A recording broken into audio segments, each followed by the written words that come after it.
Life is all about relationships. Lovers, family, body, or money. How satisfied you are can be completely explained by how you relate to things around you.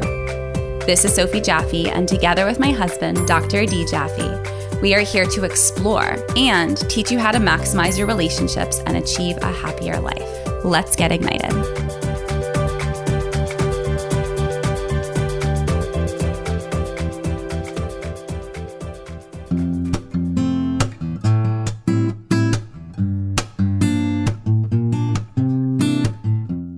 Thanks to Chosen Foods for supporting the Ignited podcast. Chosen Foods is a health food company with a focus on real, nourishing food. They offer a variety of healthy fats, plant-based proteins, and ancient superfoods. You know, I love that. I love Chosen Foods because of their 100% pure coconut oil spray. It's so versatile. I can add it to sauteed veggies, to my scrambled eggs, or anything else. They have no harmful propellants or emulsifiers. They're making healthy cooking and eating an absolute breeze, which is exactly what I need with 3 kids and a husband who barely cooks. Okay, breakfast and maybe one other meal a week. Thank you for that. All you got to do to get our special discount is head to chosenfoods.com/IGNTD Ignited and use the promo code Ignited50 during checkout for 50% off your order, people. That is a lot of discount for some amazing, amazing oils. Get some Chosen Foods. Hello and welcome to this episode of the Ignited podcast. I'm Adi Jaffe. And I'm Sophie Jaffe. And we just had a really fun weekend. Yes, we did. We celebrated, it felt like 14 birthdays. Yeah. But it wasn't, it was 3, right? Yep. It was 3 birthdays, but also felt like my birthday. Oh, you know what? Each one of the birthdays we celebrated has been on this podcast. Oh, that's amazing. That's pretty cool. Aw. So, Courtney. Real Foodology. And Rochelle. And Rochelle Tratt. So, and yours truly. Yeah, both were in the first 5 episodes, or no, maybe like first 10 episodes. You can find Courtney. Courtney talks about, so Courtney is on the road with Tove Lo a lot. Travels the world and keeps her healthy, keeps her sane, hangs out with her, is her personal assistant, but mostly keeps her healthy and, you know, both for nutrition purposes. And we had her on to just talk about traveling and staying healthy. So check that out. We'll put it in the show notes, which one it is. And then Rochelle's birthday was also this weekend, who is like a sister to me and a best friend. She has the company Neshama Project. And she was on talking about loss, actually. Yeah. That was a heavy duty episode, right? Yeah, it was one of the very first episodes. So yeah, you can get to know them. We were with them all weekend. It was amazing. And we had actually been planning this weekend for about a month. I mean, in our heads for a year. It was like, okay, when is the soonest I can get away and let go after having the baby? And we were going to try and do it about a couple weeks ago, but it was way too soon to leave her for me and for the baby. So we planned about a month ago. We started planning. We got an Airbnb in Palm Springs.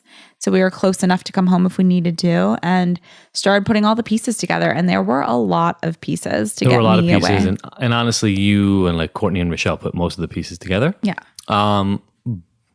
But I just want to point out, we started talking about the idea of this a year ago. It's been for our relationship, it's been a taxing, stressful year, and maybe even a little before the year, because between getting pregnant, the pregnancy, and then the delivery, which was tough. And then, going back to baby phase, which we haven't had in, I don't even know, like 4 years in this house.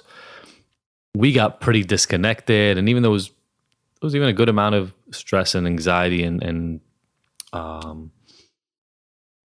maybe not so much fighting, because we don't outright fight very often, but conflict between the two of us. And I think tension.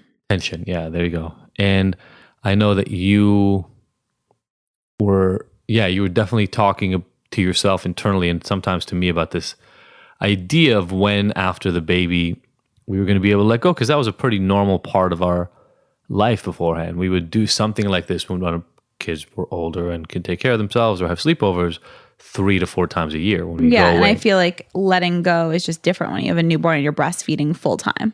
So it's not about 6 weeks ago I was ready to let go, but I don't have the luxury of that because I was breastfeeding my child and she was up all times of the night and Sure. all of that. So, I mean, I guess people that breastfeed exclusively, if they are hooked up enough, they have a wet nurse and they can do that, but we don't have that. And so this was the first opportunity. And I feel so grateful that we could hire a baby. We actually hired a babysitter for Noah specifically for the whole weekend. And she was absolutely lovely. Her name's Jenna, and she babysat a few times before. And I really loved her vibe and had a great referral from another mom who's a yoga teacher in my industry and in the community here in Santa Monica. And she just was amazing and stayed with Noah from Friday afternoon till Sunday afternoon and gave us this amazing luxury of getting away and treat.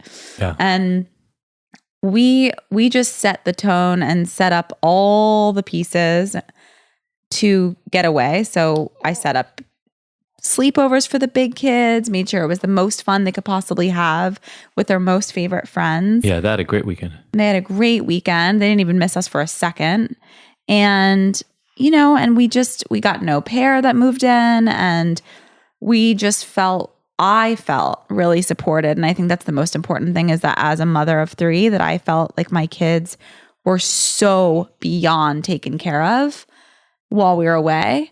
And there was no missing pieces, so that I could fully let go and unwind and feel free. Yeah. And even then it took you like 24 hours to be able to go in that space because, I mean, you're holding Noah right now and you hold her 8 to 10 hours a day. Yeah. The majority of the day, if she's not in her crib napping, she's on me. Yeah. Dead weight. And that, day. we're going to talk about layers in a few different ways today, Mm-hmm. but that was kind of a layer of stress and release that you had to go through, even just to be able to have fun. Even though you went through all the planning, even though you've been looking forward to this, it still took like one day of exhaling to be able to sink into the experience. Exactly. And then by Saturday morning, so I kept just repeating on Friday, oh, the layers, there's so many layers. There's just so many stressors in my life, and I love every single one of them. I love philosophy. I love doing influencer work. I love Instagram. I love Noah. I love Kai. I love Leo. I love our dog. I love our home. I love all the things that have to do with my life, but they're stressful. And there's, it's a double-edged sword. It's like, okay, it's really stressful, but I also love it. And I've created this life that I love so much. And unfortunately, there's not a lot of space for fun every single week, like carved out. But it's also like, that's what I want right now. It's like it's the small price you pay for having beautiful children in this full life. Yeah. I mean, if I don't even know that it's a small price to pay. It's just the price you pay, because we never really had a married life without kids. Like, right. You got pregnant right away 3 months after we got married. And so a lot of our marriage was full of kids and everything that comes along with that. And it's amazing. And we love them. And we talk, obviously we talked about them a lot. We've talked about having them on an episode once, so you can kind of interview them. That would be fun. We should.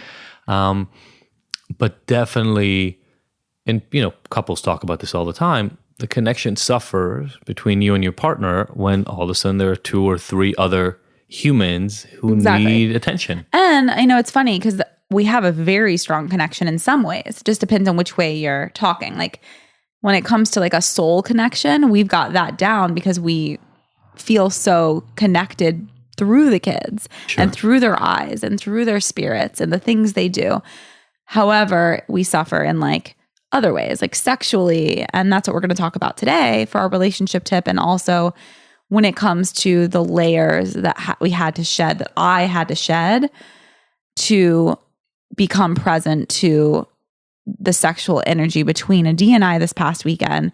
It took a lot of layers of rejuvenation and cleansing, and very much similar to our guest today, where she discusses the layers of cleansing for proper skincare and hygiene. And for proper sexual hygiene, we want to kind of like talk about this and get into it and just kind of share what it takes to really connect to your partner when you felt disconnected for a while. Yeah. And I mean, I don't know that I knew or really trusted or was fully sure that even after the weekend, let alone that after one day, the connection would happen. Because again, it's been I mean, I don't even know. I can count on one hand, let's say, the number of times we've had sex since you got, well, definitely since the delivery.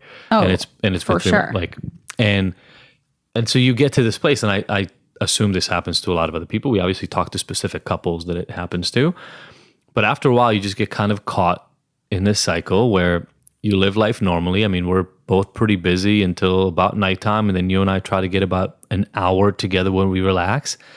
And it takes us that relaxation to even be to the point where we'd be ready to connect intimately, but then we're too tired. Yeah. And so we go to sleep. And we used to have morning sex all the time. We don't have morning Did sex. we? Yeah. I can't believe he still remembers this. Yes. Like, so far away. It was really far away, but it was like More than 8 years ago. No. Because when after Kai was born and was still a baby, I feel like we still did sometimes. Okay. But wishful thinking. Dun, dun, dun. Once he started walking around, getting old enough, let alone once like we had Leo, then it was over. And, I feel like you just you give up some of those things and you don't necessarily know that they're coming back.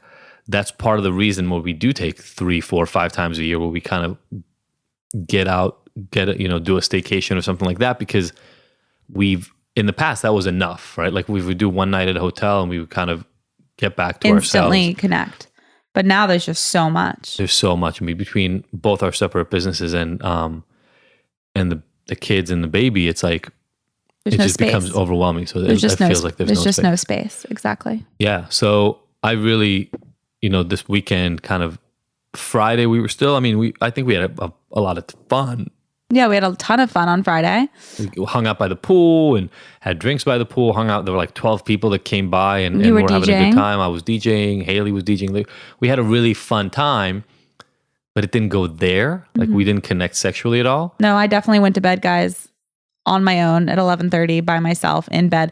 Actually, at 10 o'clock, I was in bed just feeling the sheets and just laying by myself in complete silence. And it felt so good. And I was like, why am I not out by the pool with everyone?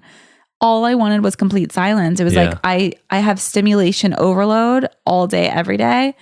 And the quiet and this room that wasn't ours and just perfectly clean, soft sheets. They felt like the softest sheets in the world. Those were nice beds. Really nice beds. And I just kind of crawled in and just enjoyed the silence. And then was like, I'm going to go to bed. So I went to bed at around 11:30 and then woke up the next day. And thank goodness all those layers that I had released on Friday through that 24 hours of kind of unwinding were still there. Like the layers were still gone. And I woke up relaxed. And I was like, oh, today I can really, really, really sink into this trip and relaxation and vacation mode because I'm starting at this point. And I did. Yeah. We got a massage that day. It was like, so nice. I actually sobbed. I cried my eyes out during the massage because I just had so much more to release. And I also just was so grateful for my life, and seeing it from a distance just made me see it all differently. Yeah, and I mean, again, I think fortunately for you and I, when we take the space and we give ourselves the time and the separation, we typically do have that connection. We can be really grateful even in the middle, in that little separation from the stressors. Yeah. We end up recognizing it and become really, really, really grateful again for everything that we have. I think that's really important to make sure you keep choosing your life over and over again.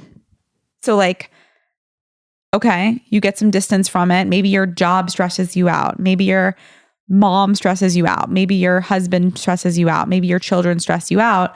But then if you can get away for a day or two, and when you've got that physical distance, that emotional distance, you can breathe into it and really see it as this is the life I choose again and again. And I'm so grateful for it.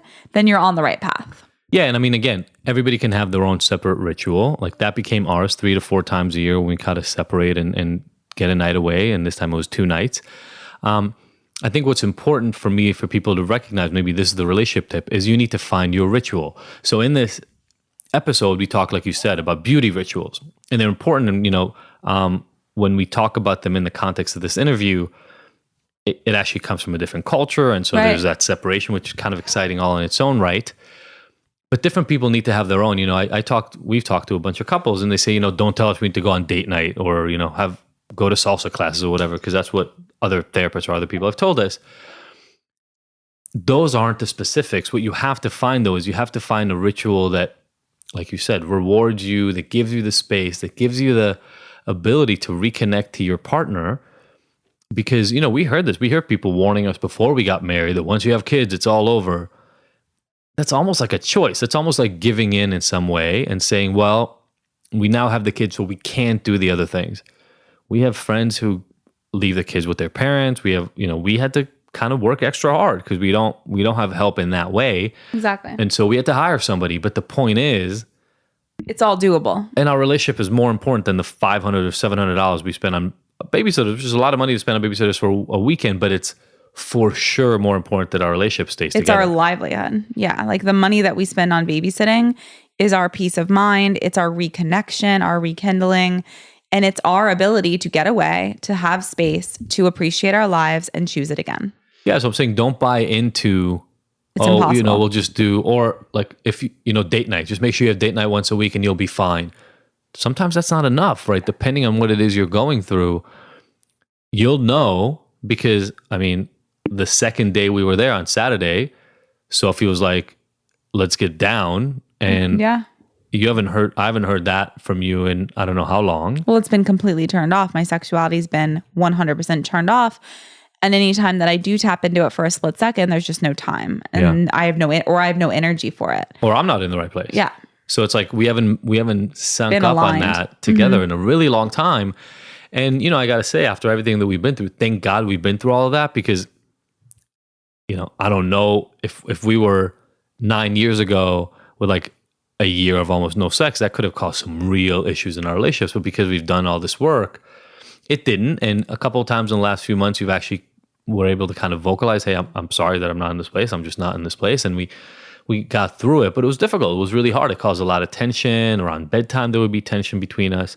And so this was the longest time that it's taken for us to re-engage in that ritual. And we did it in a really great way, finally, when we got back to it. And it just reminded for me how important these things are. And that when you let them go for too long, you can fall into this trap sometimes where you actually start thinking to yourself, well, maybe this isn't going to work out. Like maybe my wife doesn't love me, or I don't turn her on anymore.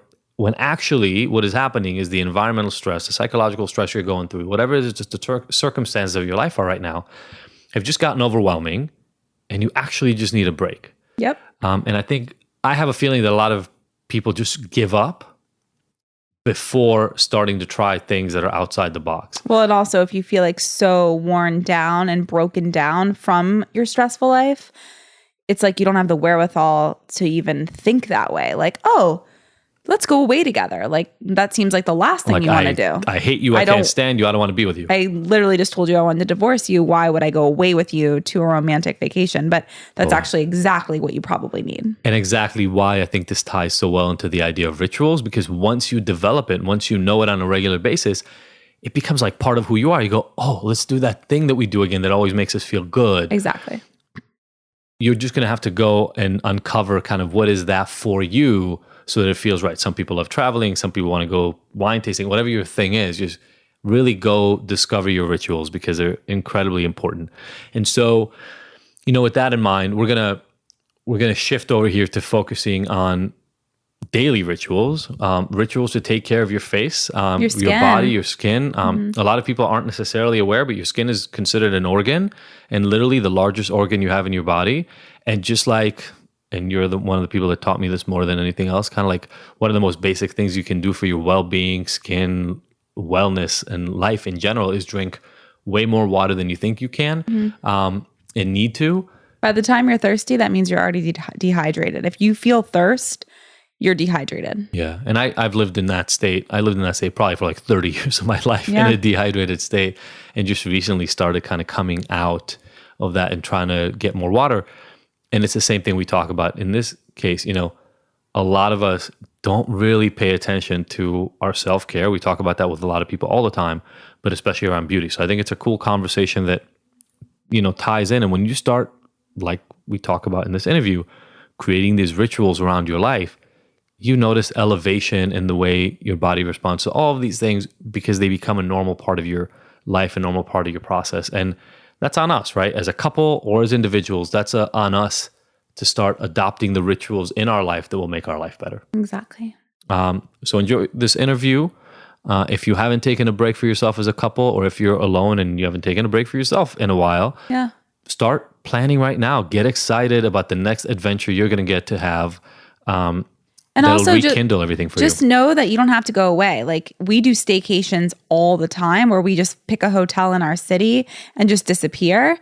We just it was cheaper to go where we went in India, like near Palm Springs. So just know, like we're not saying book that vacation, guys, thousands of dollars later. Like literally go stay at a fun hotel 3 blocks away and treat yourself to that. And have room service and, have sex in that hotel bed and take a bubbly bath and all of those things. Like, we watched TV at 2 p.m. in the afternoon on Saturday and it felt amazing just to like lounge. We don't ever get to do that. I don't think we've ever really done that before. Yeah, just treat yourself. That's the point. Absolutely. Yeah. All right, guys, tune in, stay for this little break, and we'll see you on the other side. Enjoy. Bye.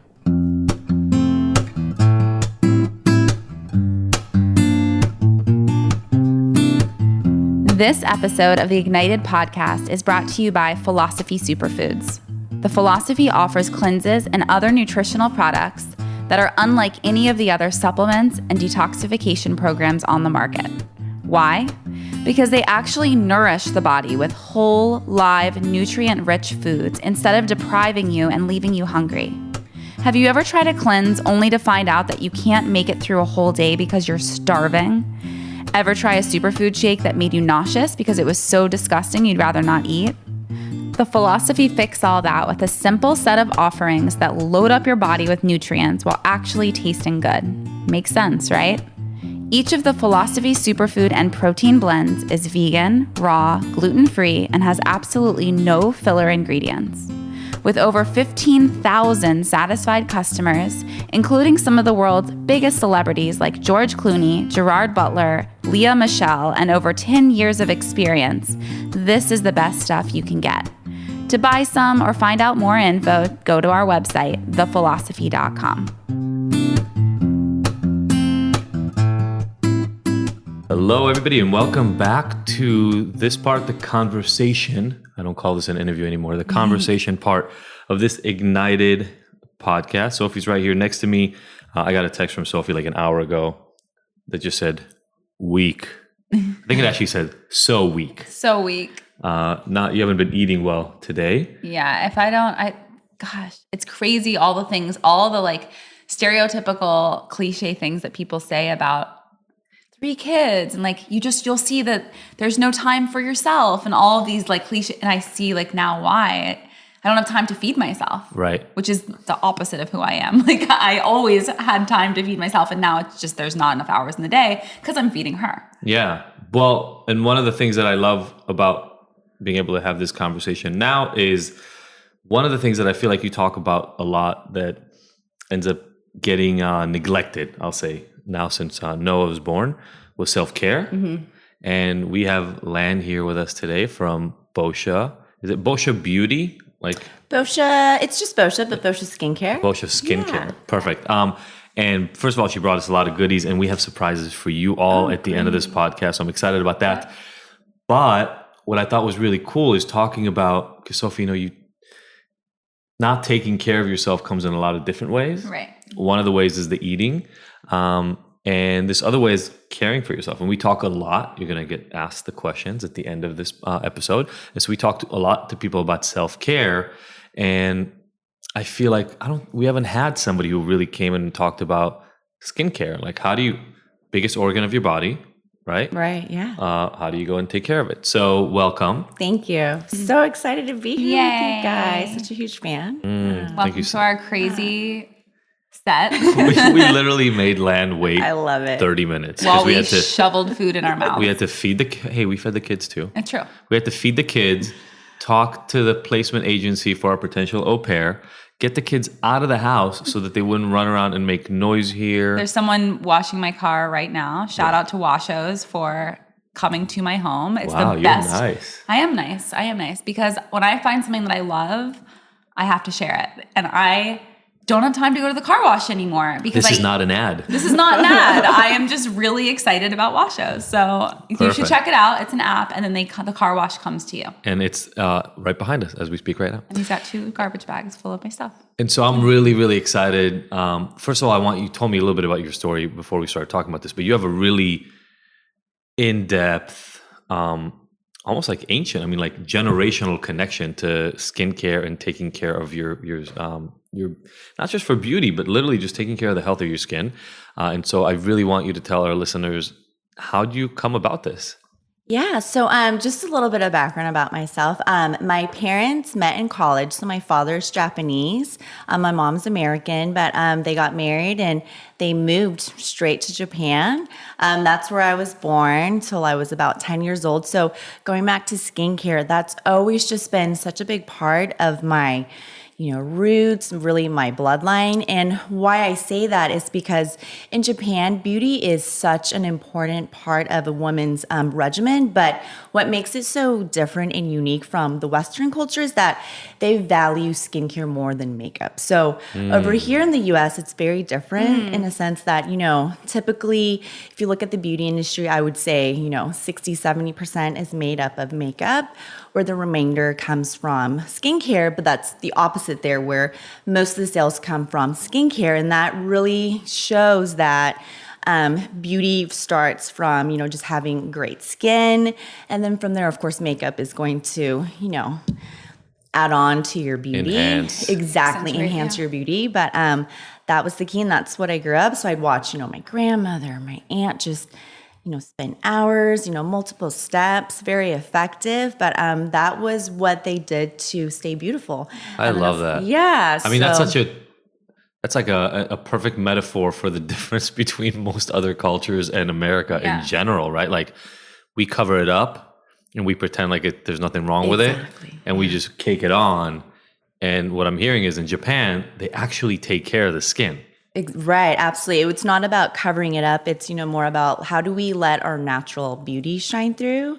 And then if you have that perfect canvas, it's just going to be so much more amazing when you do apply that makeup. I have a question. When does this start? Like, when does this That's a great question. Yeah. So I would say probably, 5th, 6th grade. Yeah. That's when, double cleansing, which is a huge part in Asian culture, of course, in Japan. But what that means is, first, you always start with an oil-based makeup remover. So that's the step to really remove, even if you don't wear makeup, the day's impurities, so the dust, the sweat that's going to land on your skin. And then you follow up with a water-based cleanser. And that's really the first time you're actually washing your face. So imagine that being, you got off the gunk. Now the actual cleanser is touching your skin. That's where the cleansings happen. But that's something that girls start learning definitely 5th, 6th grade. And then that is so unique. That is so unique for like our culture. I feel like, again, like Adi was saying, for a metaphor, we don't, at least in my experience, we don't start even paying attention until we see symptoms and signs. So we're like, oh, I'm 30, I'm starting to age, or oh, I'm getting some wrinkles. Oh, I've got some sunspots. Maybe I should start paying attention to my skincare. Like, I feel like the average here is probably what? 27? Oh, for sure. Like, before you start taking care of skincare? Like, I didn't even do anything other than wash my face with a Noxzema pad and like slap some sort of SPF moisturizer on, like all through college. Like, I didn't do anything beyond that. There was no tone. I didn't even know what a toner was. I didn't even know any of that stuff. So okay, I feel hold like, on. I don't know what any of this stuff is. So like, I know what a cleanser is. Like, I know what facial foaming kind of cleanser is. I'm assuming that's a water-based cleanser. Yes, that typically is. Like, what's an oil-based? So explain the difference. Oil-based cleanser. So it's has oil in it. So what it does, it's gonna really help. The way you use our oil is you apply it on dry face. Okay. That's gonna really just help melt away any of your waterproof makeup, any, once again, dirt impurities. And then when you add water, it kind of emulsifies and gives you this milky formula.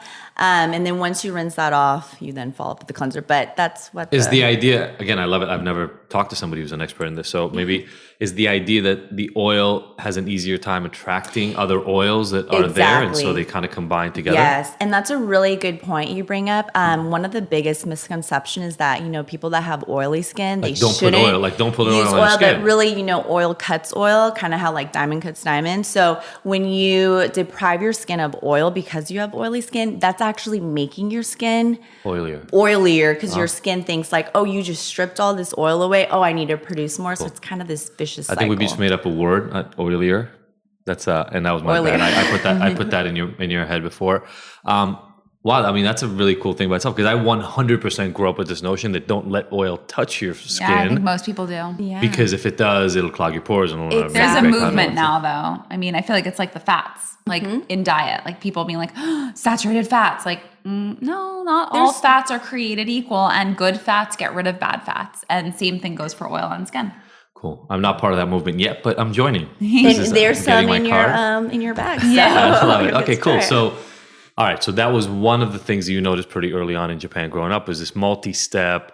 You got to cleanse with one thing first and then another, and really put attention on first cleaning your skin. Exactly. And that too, it's still such an interesting fact that we hear from our retail partners. Women go in and they spend hundreds of dollars on serums and eye cream. Yet when they ask them like, well, what are you using to wash your face? They always pause and say like, oh, nothing, So it really does. I mean, imagine just applying stuff on clean face. I mean, that product isn't working at its most effective levels. It's not penetrating your skin. So you're so nice about it too. I feel like that's not exactly how you want to say it. Like, imagine just putting stuff on your really dirty face. That's what you're doing right now.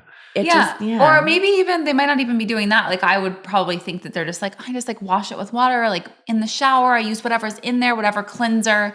Like, they might just not be taking the same amount of care for that step.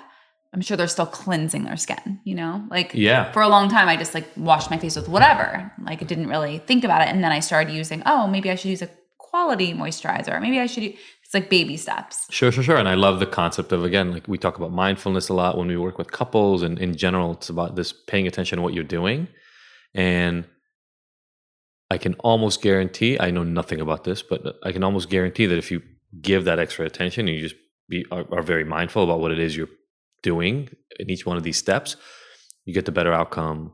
Your skin clears up more easily. You can correct any errors because you're actually addressing what's there, rather than just kind of habitually just doing whatever you've been doing for your whole life. Exactly. And really, I think consistency is key. Yeah. And so just keeping up with this routine, doing it, morning and also at evening. Of course, your products may rotate, but that's something that they really just take to heart, and most all the women there practice it.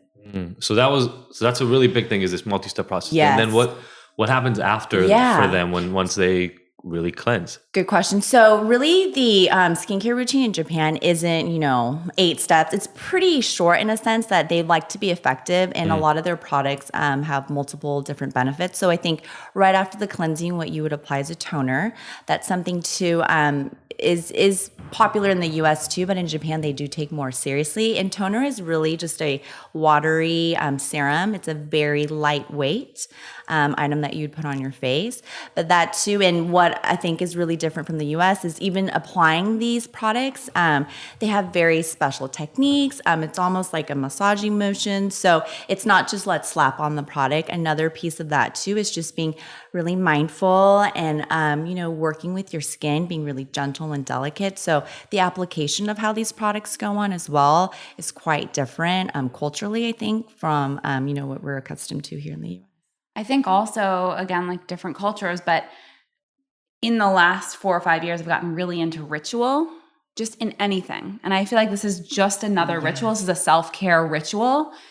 And again, like you were saying, the mindfulness and just kind of connecting to something, like the why behind it, but also just that. Like, I'm going to give myself 7 minutes every morning when I wake up, and 15 minutes every night before bed, and it's going to be my ritual. And that in itself may be the only time that you really slow down and breathe, and might be the only time that you really give yourself that love. But when I'm using high quality products and I'm taking the time to do you see me now, like I never had, even just a couple years ago, I had no ritual surrounding my face. So I just used whatever, like I got at Trader Joe's. Like it was just like whatever I put on my skin. And now it's so like I feel it when I don't do it. And I really feel the difference when I do. I'm like, oh, I'm so like clean. And I remember the feeling and the smells of my mom doing it. And it never clicked that like I don't have a ritual. But now that I do, I remember that I loved the way her skin felt and smelled before bed. It's because she had this system, you know, like a system that worked for her that made her feel good. And that's a really good point you bring up. In Japan, you know, skincare it's a ritual. It's something everyone looks forward to. Or I think here sometimes it can almost be like, oh, do I really want to take the time to wash my face? Yeah. Like, you know what? It's not that big a deal. But it is. It's this special self-care moment that you have, and it's absolutely cherished and something that they look forward to. Yeah. So you moved when you were 8, but you grew up around this because your dad owned this company. Yes. So, so when I was 10, we actually moved out to the U.S. And really the whole idea was to bring this concept to the States. Initially, we tried just bringing the parent company over. So it's called Funkel. That wasn't successful because packaging, marketing was not geared toward the Western world. But we felt so strongly that Boscia would succeed here. So taking a little few step backs, Boscia stands for Botanical Science. We believe in the power of plants. We're preservative free in a sense that we don't use any chemical preservatives. We're for the sensitive type, and we are good, clean, fun, meaning we want to make sure that skincare is fun. So going back, so yes, my dad founded this company 15 years ago, and it's always been part of my blood. It started out, honestly, in our garage. And one of the extra bedrooms was his office. And I still to this day remember, so I have 2 younger sisters. I was so angry because I couldn't have my own room because, you know, one was taken. Yeah. And in the summers, I would go help them with festivals, handing out samples. Oh, that's awesome. Yeah. So it's a real family affair for you. Oh my gosh, absolutely. I even worked in the warehouse during, you know, college years. And then when I came back and graduated from school, I knew this is what I wanted to do. But having a Japanese parent, he's very Japanese in a sense that he never wanted anyone to think, you know, she's working here because she's my daughter. So truly, I started at the very bottom. I can kind of feel the pain in the back of your eyes as you're telling the story. You're like, there was a disadvantage for being really my dad's daughter.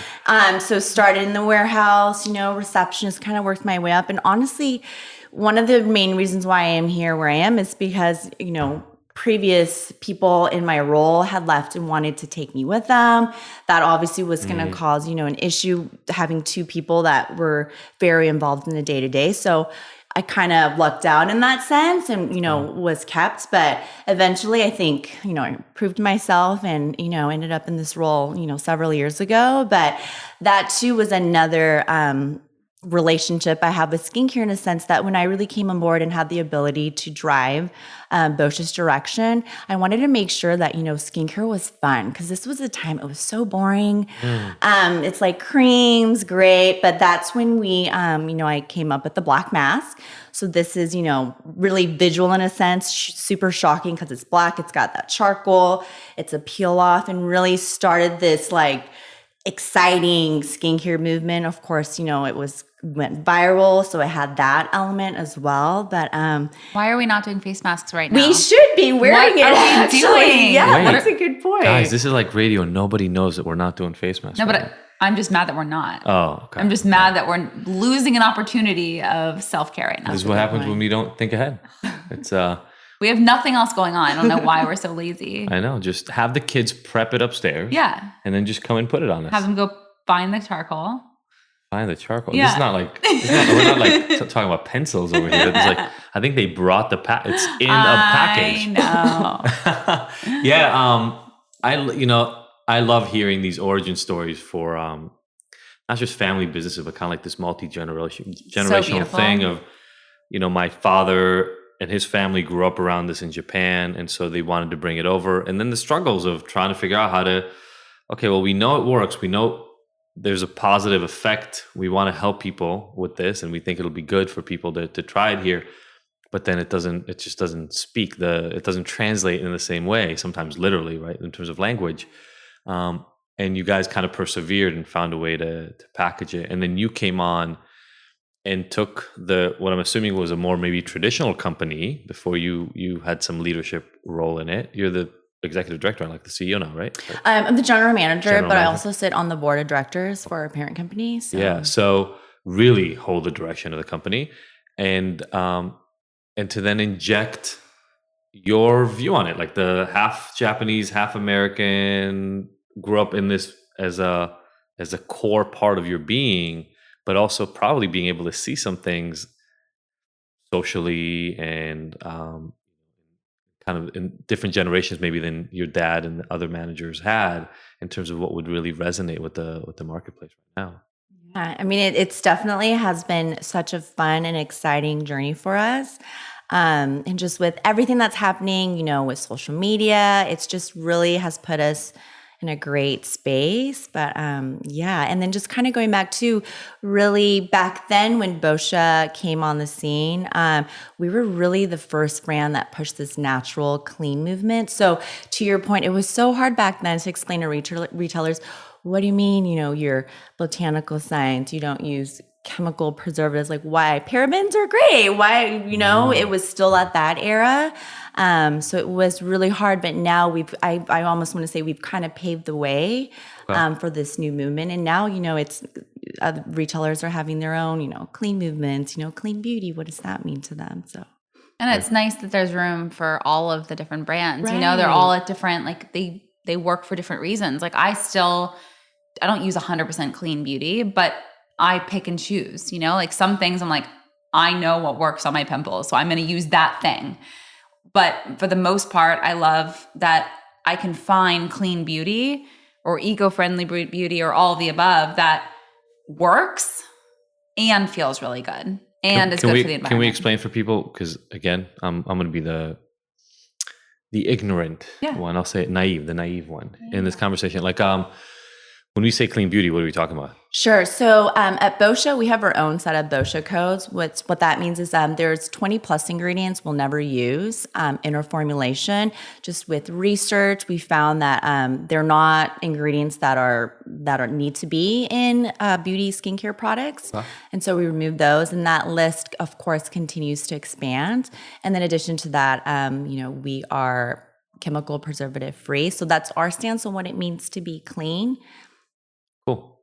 I feel like, so did we go I feel like we went to like a talk in Soho House once around, was it clean beauty or was it something related to that? It was Chalkboard Magazine, Suzanne. She was interviewing, who was she interviewing? It was like a whole clean beauty. It was clean beauty. Okay. Yeah. So that's where that kind of connects for me. Yeah. I mean, it's, it's so funny just in retail in general. I feel like in the States, this almost sounds to me like the margarine period of America, like where everybody just started saying, don't use butter. Butter is bad natural fats. That's not good for you. Use this other new fat that we created. It's fully scientific. Like literally they would kind of say it was created in a lab, which made it better. Right. And it'll be good for you. And then like 30 years later, we found out it leads to more cardiovascular disease than anything known to man. Like those trans fats have become like the third rate, like you better not include them in any food or you're considered essentially almost at this point, like it's like medical malpractice to even touch them.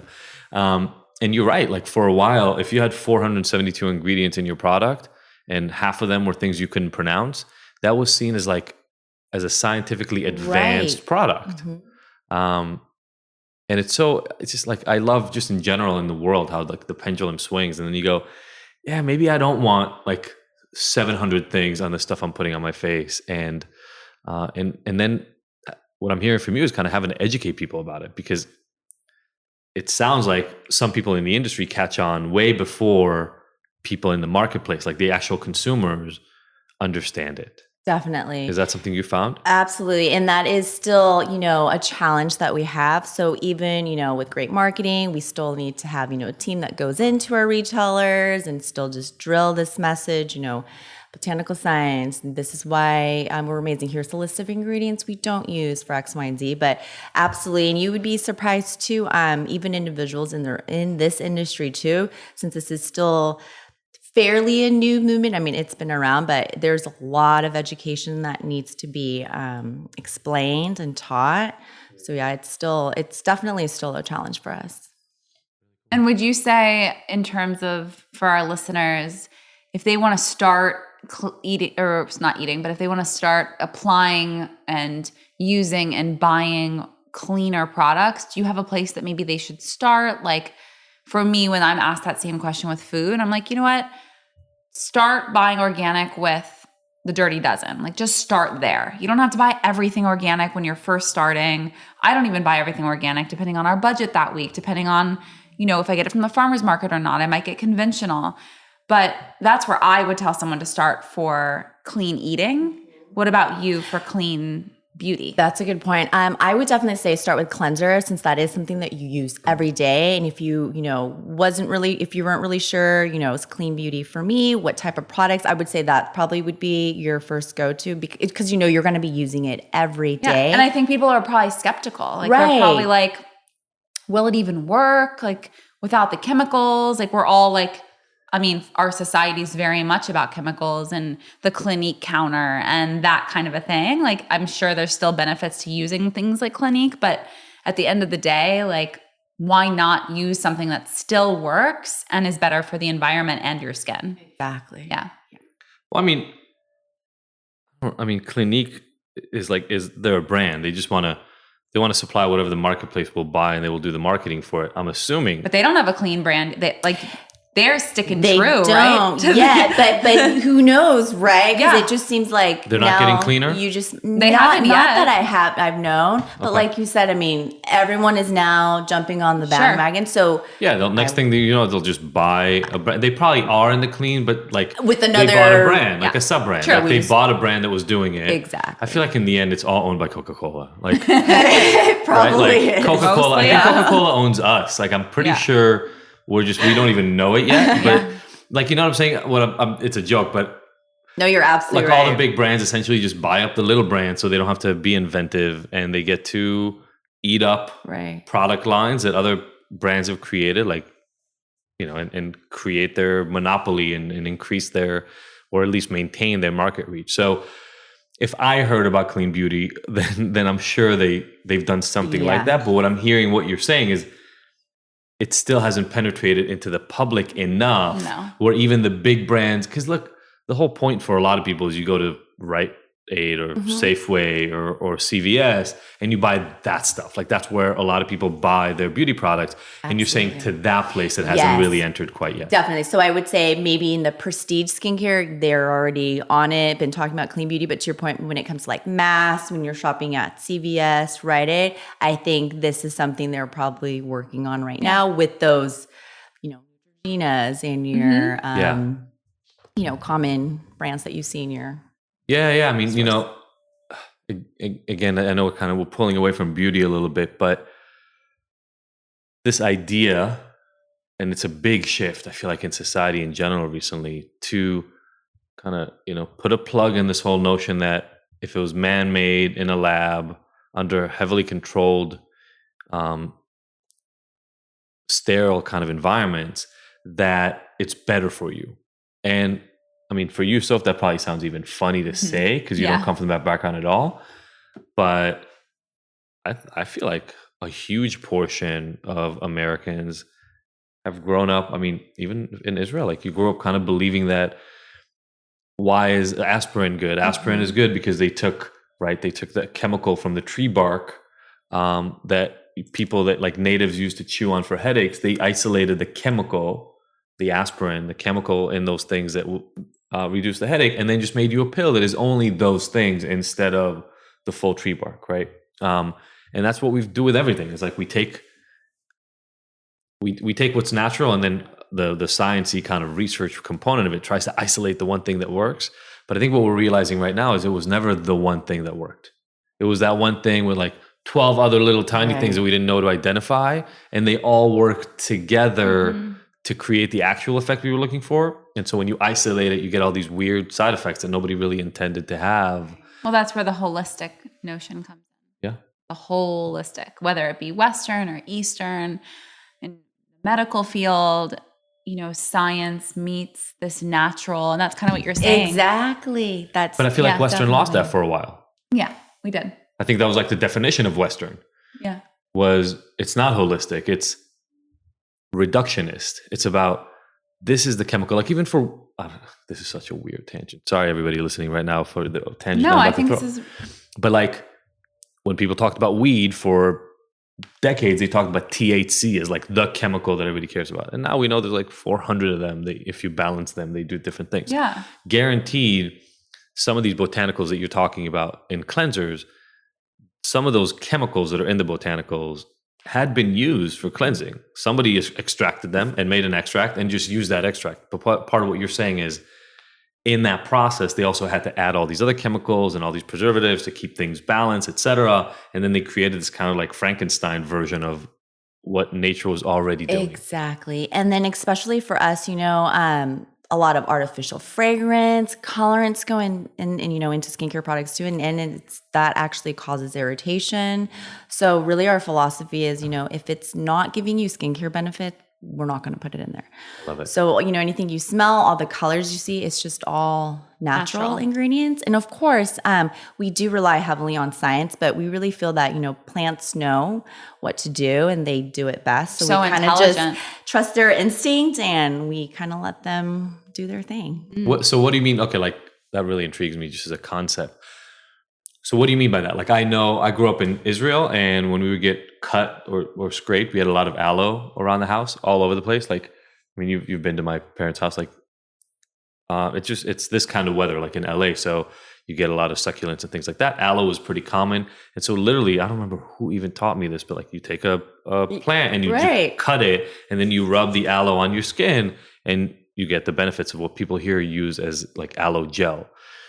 So that's kind of how I used it for that. But what do you mean? Like, so when you guys are researching a new product or whatever you're doing, how do you use the built-in, I don't want to know if we can call it intelligence, but like all the decades and thousands and millennia that have been put into creating plants as they are, how do you take advantage of that? Yeah, so it's so funny you bring up aloe. So one of our actually newest launches on the Cactus Water Moisturizer, and the main ingredient in this is the Queen of the Night cactus, which we know for centuries it lives in, the most harsh environment, but it's able to retain this water. It's also a plant that only blooms once a year. So it's very special, but we just know that natural ingredient is so hydrating to the skin, and it's actually going to provide that same benefit for the plant.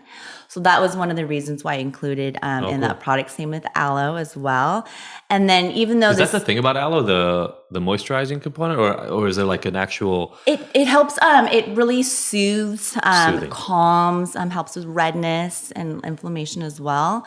And while charcoal isn't a plant, but that is another ingredient, just time tested for centuries. So in Japan, actually, charcoal is used in multiple different ways. So people put it in their fridge. It, takes away that odor. Also, when they make rice, they drop a little piece of charcoal in it. It's going to help purify the water. Oh. And then also, just as, water purification, still use that chunk of charcoal. So that too was really an inspiration. And it's just, something that they've been using for thousands of years. And we know it's powerful. And it really, charcoal, I think, can pull 1,000 times its weight in impurities. So we were like, you know what, I'm sure this will have some really great benefits in skincare, and it worked out. And nutritionally too. I mean, exactly. If I'm hungover, that's the first thing I'm going to drink is a charcoal lemonade. Right? Yeah. Exactly. And it's just instinctual. Like it's it's what my body craves. Like when we go traveling and I'm not eating well, like that's the first thing I want is something with charcoal.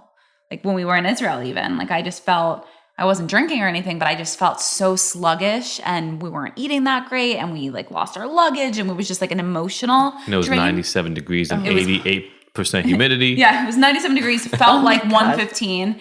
And when we went to a juice bar, I like beelined for the charcoal. Like my body was just like, I need it. And that's the first thing I drank. Yeah. Even though I've got all these other juices, I just wanted the charcoal. And that's exactly what it does for your skin. It's like, it just helps detoxify and just, sucks it all out. All right. Thoughts on the Korean spa? Have you been here? I haven't been here. I've been in South Korea. Okay. But she's like, I go legit. Like, I don't do the. I don't mess around. No. But their beauty regimen, I know K-beauty was a really big deal, but it is much more rigorous than the Japanese one, and just kind of going back to the spas. I think it's a little intense, and sometimes I've done one of their those ingredients scrubs. are a little unconventional, but still, it's definitely an experience. But I think in terms of like the ritual, I really enjoy it. But you're right; they're kind of borderline abusive. Those scrubs are no joke. Sophie signed me up for one day. It's just such an experience. It is. It really is. Have you ever done one? I think to the least. Oh my goodness, I was If you ever visit LA, please tell me so I can take you to the Korean spa, because witnessing all my friends from my hometown in Boonesboro, Maryland, it's like something I have to do when they come to town. I take them. I was prepped for more pain because of how you built it up. But it was, borderline abusive would be an appropriate title for it. Yeah, I would say so. And it costs money, right? Yeah. It's not. But it's not just, here's my thing, it's not just the borderline abusive part, which is fascinating within its own right. It's also so humbling and humanizing because you're laying there ass naked. You were naked, right? Did they? Oh, yeah. Was there an option? Nobody gave me an option. Nobody was like, no. Would you like to wear some underwear while I literally exfoliate, I don't know how many years worth of skin layers from your body? Well, I don't walk into the boys' locker room, so I don't know what goes on over there. No, you were not there. Okay. But yeah, my screams apparently did not resonate. No, I'm just kidding. There was but only you're one right. good It's scream. interesting. I like, even with the little knowledge that I have of Japanese culture, seems so nourishing and nurturing. Versus like even just the Korean, like it is very abrasive. It is very like, like it's just even the feel energetically, although it's still a ritual and that's beautiful, it's very different in the way that it feels. Like Japanese culture, from like the food to the rituals, that even go to like a nice sushi restaurant or like somewhere that even doesn't have to be nice, but just somewhere that it's culturally very like on point. I feel like It's like a softness. And pretty much, again, from very few touches that I've had to it, is like there's this desire to make everybody feel good and comfortable. Yes. And there's actually a Japanese word for that. Oh, I love it. So it's actually called omotenashi. And what that means in Japanese is literal translation would be to always anticipate what your guests' needs are. So a great example of this is, and it probably happens here in LA, you go to a Japanese restaurant and let's say it's really traditional, you take your shoes off. And you just take your shoes off, but you don't pay attention, you go, you eat. But when you come out, if it's a really good Japanese restaurant, they will have your shoes waiting for you, for you to just slip them right in. Really? So that's something. omotenashi? Omotenashi. Another thing is I think that's one of the coolest words we've had on this podcast to date. Why don't you memorize it and start practicing it in your home with your wife? Thanks. But another example too is like you go shopping in Japan and it's raining. They'll give you, a paper bag, but on top of that, they'll put plastic wrapping on it so it doesn't get wet in the rain. One step ahead. Just always, but I think that's just absolutely part of the culture. And it's just such a small nation with so many people. They just all learn to respect and kind of understand It's respectful. each other. It's compassionate. It's like, unless you're on the subway, right? Unless you're on the subway. On the in subway, the morning, it's like just get rush in. hour. Then it could On the be. subway, just. But still, people are still, and I go and visit and I'm like, how do you do this every day to go to work? It just seems like such an effort, but no. Do you know what we're talking about? Yeah. Have you seen those videos? Yeah. Oh. And they literally have, the Somebody the pushing, employees yeah. in the white gloves that'll push you in the trains. But our Sophie son would lose her I would lose my shit. Our oldest Kai is learning in Waldorf. They teach Japanese. oh, that's And so now cool. it makes so much sense because someone the other day was like, oh, they don't learn Spanish, or they don't learn this, or they don't learn that. And I'm like, no, I don't know why it's Japanese. I don't know what that is. Now I see why, because the Waldorf methodology is so gentle and so respectful and so beautiful, and so is Japanese culture. And now it just completely clicked for me. I don't understand why they don't just teach Hebrew then. Oh, right. So gentle. Exactly the way I describe those Israelis. Yes, we are self-deprecating and gentle. So we always ask our participants, our speakers, our guests, 5 questions. Okay. And the first one? The first one is, what is the best advice that you've ever received?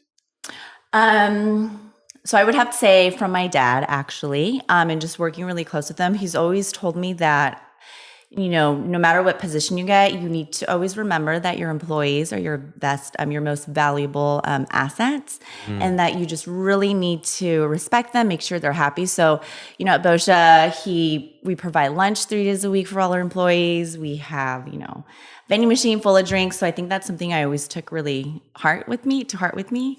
Awesome. Again, something else that I feel like that's entering into American culture better now, but in like the 80s and the 90s, it was kind of like, how hard can you drive your people, like get the most out of them? I was talking to somebody yesterday and they brought this up, like even the whole term of human resources, like you are a resource. If you think about it, like I'm going to use you, you're a resource. Like we have water and electricity, right. A building, and then we have people that are resources. And that's, I love that idea. It's so different than that kind of, how do we use people approach? Totally. Yeah. Respect. What's been your proudest moment to date? Proudest moments. I know this is going to sound kind of cheesy, but definitely would have to say being a mom.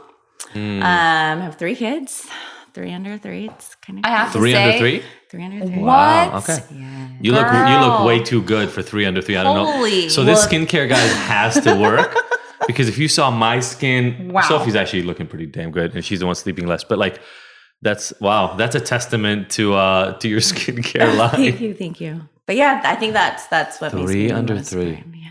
Wow. Holy moly, mama. It's crazy. So I have a daughter that's 2.5, and then I have twin boys that just turned 1. And that was. Are you going for 4 under 4? No, that was definitely a surprise. Yeah. So now they're sleeping, so things are a lot better. Yeah, but no doubt. God, like up until like 9-10 months, like you were just saying, I don't know how we function, but we, I guess, kind of made it happen. We've talked about it before, like twins especially. That's like a whole different level. You breastfed? I tried. I did for like a couple months. I don't even understand how that can work. In this day and age, what I've heard from any mom, because that's the first thing I ask every mom that has twins, it sounds like between pumping and bottles, and it's a full-time job.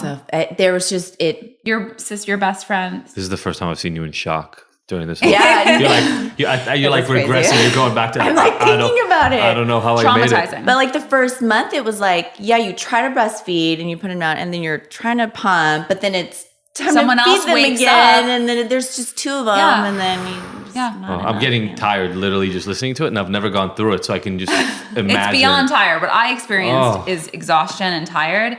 Twin mom, whole nother level. But I feel for you. I know the newborn phase is just so hard. It's a vortex. And you forget. I know even with me, I was like, I just did this, but like, was it this? See, I didn't just do it. And it's been 6 years. And I think that actually was really good for me because it gave me that break and that perspective. And we were out of the diaper phase. We were out of the baby phase. So having Noah was a time that I could I really knew that I wanted to be present to her. I wanted to do every feeding. I wanted to be there for her. I wanted to connect with her. Like nothing else was more important, not anything with work, not anything with our relationship with the other kids. Nothing mattered as much as that time because I didn't get that with Kai and Leo. Like they were too close in age.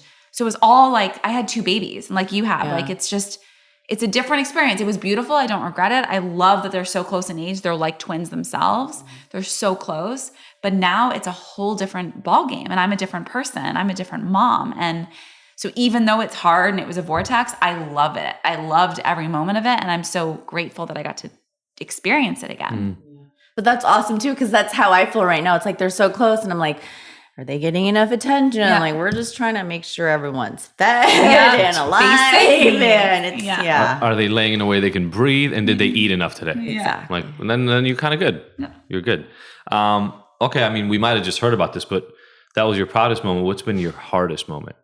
That definitely, I would have to say, I mean, even more so than I think when I had the twins, it was with my first daughter. Just, we didn't know what to expect and the lack of sleep. And I'm someone that loves sleeping. Me too. So my husband and I, we'd fight all the time. And, you get resentful and you do like, why did the last feeding? It's your turn and all of that. So that was definitely a tough moment. Postpartum was definitely difficult as well. But, all in the past now. So this one will be a really good one for us. What is your self-care ritual? Self-care ritual. So I have two, but my first one would definitely be the time I get to spend on washing my face and doing my skincare ritual every morning and night. My husband knows this too. When I tell him like, okay, I'm gonna go upstairs and wash my face, like it's like a 30-minute process, but I get that.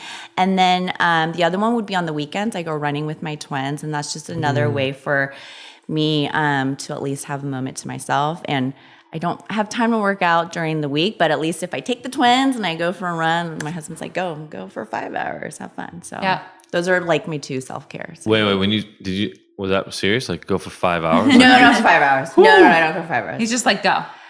Yeah, for as long as they can. Exactly. I was like, damn, you don't work out all week, and then how do you do that? Like, there's many secrets. Weekend warrior. Many secrets I get to learn today. Okay, last but not least, and I'm curious about this one. This podcast is called Ignited, and we want to know what gets you ignited, what gets your fire going, gets you really excited. Honestly, I have to say my team members at work, they really inspire me every day. I walk in the office and there's always like 20 different things that always goes wrong, but my team is just so strong and they're able to just pick up the pieces, and there's no way I could be doing what I do without them. So they're really what really motivates me. Oh, that's awesome. Yeah. That's so cool. Well, we told everybody there was going to be a surprise, and so guys, this will be in the show notes for you. But we had to wrestle them for this, but we got you a code for 20% off, right? Yes, 20% off if you go to Boscia and you put in Ignited, just IGNTD as your coupon code or your purchase code there when you order. So we'll have that, and we'll have links to the websites, and there was something about a new product that you guys were. Yes, so this is actually the first time we're speaking about this. I don't even know if I'm allowed to mention it, but come January, we're launching a brand new rose oil. It's a rose hip omega oil. It's lightweight and it's jammed packed with amazing omega. So not only is it going to give you hydration, but really help with anti-aging, and we're just so excited. When is it coming out? It's coming out in January. Okay, all right. So I'll be reporting on that. Yes, I know. Yeah. And they didn't give us like an expiration code on that Ignited coupon, so hopefully that just lasts for you guys. Keep trying it. Well, we have pull now, so just let us know. Yeah. Thank you so much for joining us. It was so fun to talk about all this. Fun. Yeah. And now I just learned something new that I'm supposed to do at night. Yeah, so we're gonna do a ritual together. Yeah, we're gonna go wash our face. We'll just tell the kids to just take care of themselves. We can teach them. I like it. Yeah, start the ritual early. There you go. Yeah. Noah, I don't think Noah can. Not wash her Noah, face. but everyone else. Yeah. The boys could use some self-care rituals. Oh, no doubt. Oh, Dirty gosh. boys. Thank you so much for being here. Thank you. Thank you, everybody, for tuning in. See you on the other side. Thank you, everybody, for listening to the Ignited podcast. We were so happy to have you along for this ride. Please go and subscribe to this. Leave us a review. We love hearing from you. And if you want more, don't forget to go to ignited.com, where all the podcast episodes are available with show notes and so many of the little details and links from each one of these interviews. And you can look at all the future events that we have going on, all the things that make Ignited so special, even beyond this recording. Again, thank you so much for joining us. We will see you next week.